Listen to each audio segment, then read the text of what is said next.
Comment devenir apprécié des gens? Certains ici seront opposés et me diront: pourquoi je devrais devenir plus appréciable et agréable? M'inquiéter du regard des autres, tu te concentres sur la mauvaise chose.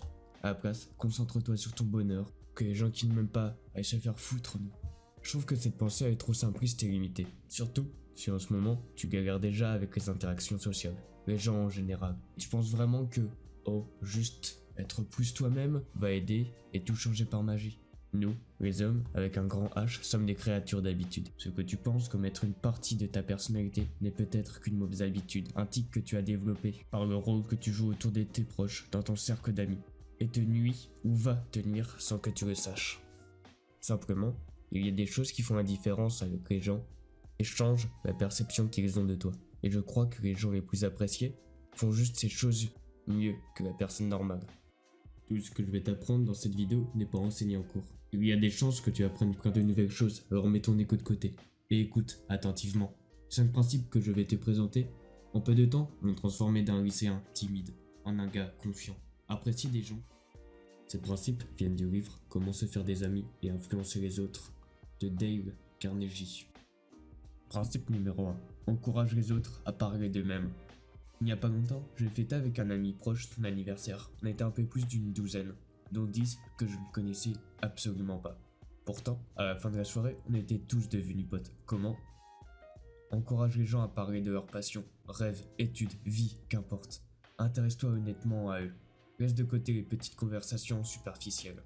C'est la chose la plus ennuyeuse possible. Imagine, aller en soirée, on te parle de météo. Sacrée ambiance, non? Les gens sont éternellement intéressés en eux-mêmes. C'est juste qui nous sommes. Nous aimons parler de nous-mêmes et de ce que nous faisons. Donc, si nous encourageons les autres à parler d'eux-mêmes, ils nous aimeront. Parce que nous les ferons se sentir importants et écoutés. Donc, la prochaine fois que tu ne sais pas quoi dire dans une conversation, souviens-toi du principe numéro 1. Encourage les autres à parler d'eux-mêmes. Principe numéro 2. Donner des compliments sincères et honnêtes. Il y a quelques années, une étude a été réalisée sur les femmes qui ont fui leur mariage. Selon toi, quelle est la raison?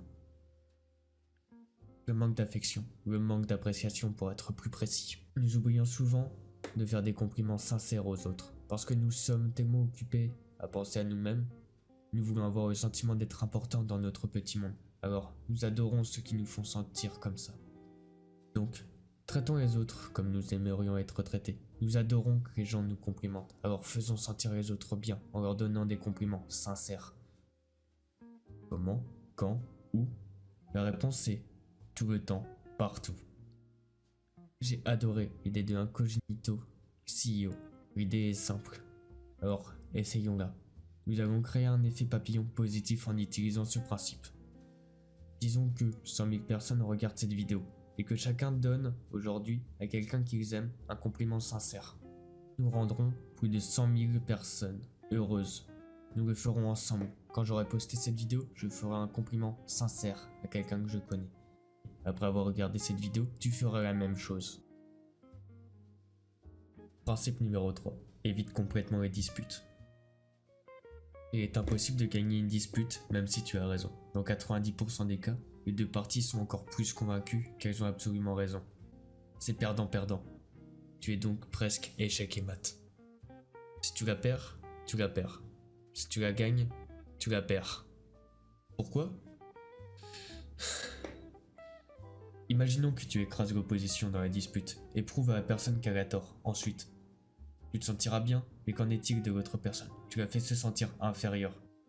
Tu as blessé sa fierté et par conséquent, tu l'as fait se sentir stupide. Et ça ne créera que de la haine envers les uns et les autres. Essaie, tu verras. À la prochaine dispute, fais une chose simple. Trouve les points où vous êtes d'accord et clôt le débat là-dessus. En une étape, tu as éteint un débat inutile. C'est pâte. Personne ne gagne, personne ne perd. Car souviens-toi que tu ne peux jamais gagner une dispute. La véritable sagesse est de savoir écouter, d'essayer de comprendre et de voir les choses du point de vue de l'autre. Socrate. Nous devons nous rappeler que parfois, les personnes avec lesquelles nous parlons peuvent avoir totalement tort, mais ne penseront pas qu'elles le sont. Ne les critique pas, car c'est juste ce que tout le monde ferait. Tu veux être sage et intelligent à ce sujet? Comprends qu'il n'y a pas de fumée sans feu. Essaye honnêtement de te mettre à sa place. Pose-toi des questions telles que comment je me sentirais à sa place, comment j'agirais si j'étais à sa place. Tu t'éviteras beaucoup de problèmes et tu ne perdras pas ton temps. C'était le quatrième principe.